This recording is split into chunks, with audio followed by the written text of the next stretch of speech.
Okay, so we got up to the point where Bear was very excited at the thought of all of this extra food, but our rabbit wasn't quite as impressed.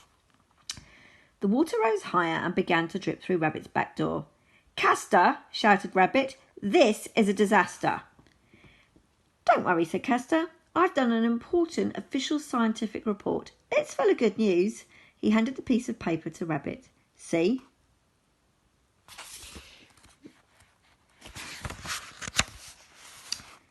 "See what?" Rabbit stared at it upside down. He stared at it sideways. He put it the right way round. He stood on his own head. No, it was far too official and scientific for him to understand. "Tell me in small, simple words," said Rabbit. "Sure," said Castor. He looked at the report over Rabbit's shoulder and turned it back into small, simple words. "A dam will be good news for beavers, fish, snakes, honeybees, tortoises, blue jays, beetles, wolves, frogs, bears and woodpeckers." "Huh?" said Rabbit. "It can't be good news for everyone." "No," said Castor. "It's bad news for, well, let me see. Oh, yes. Can you see that? Bad news for rabbits." "Ah," said Rabbit. "And who else is it bad news for?" Just rabbits," said Castor. "But rabbits aren't usually very popular because of their bad habits, so the other animals don't tend to mind at all." We know about rabbits' bad habits, don't we, Lionclaw? Then Mole and Mouse and Vole arrived. "Hey," said Mole in his high squeaky voice. "You flooded my house. I'm angry." "Hey," said Mouse in her even squeaky voice. "You flooded my house. I'm furious." "Hey," squeaked Vole, the youngest and smallest of all, in a voice so squeaky they could hardly hear it.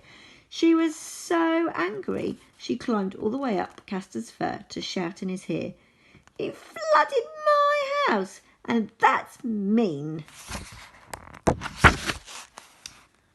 "Oh yes," said Castor, and brushed Vole off his shoulder like she was an annoying leaf. "I forgot." He scribbled on his report.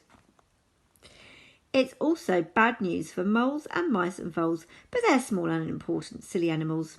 Well, I'd better get back to work." Crunch, crunch, crunch, crash!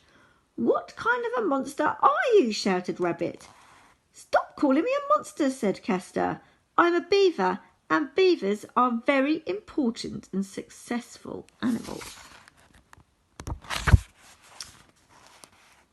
"Yeah, successful at ruining people's lives," said Rabbit. "I don't think he means to ruin our lives," said Bear. Rabbit turned to face Bear and Woodpecker. "You would say that. You're monsters too." "Us?" said Bear, shocked. "Why?" "Because you're going to help him flood my home just so you can get more honey and delicious beetles' eggs." So, what do we think? What will Bear do? Will she be helpful and kind to Rabbit? Or will she go with her tummy and the thought of more food? Find out tomorrow. Bye.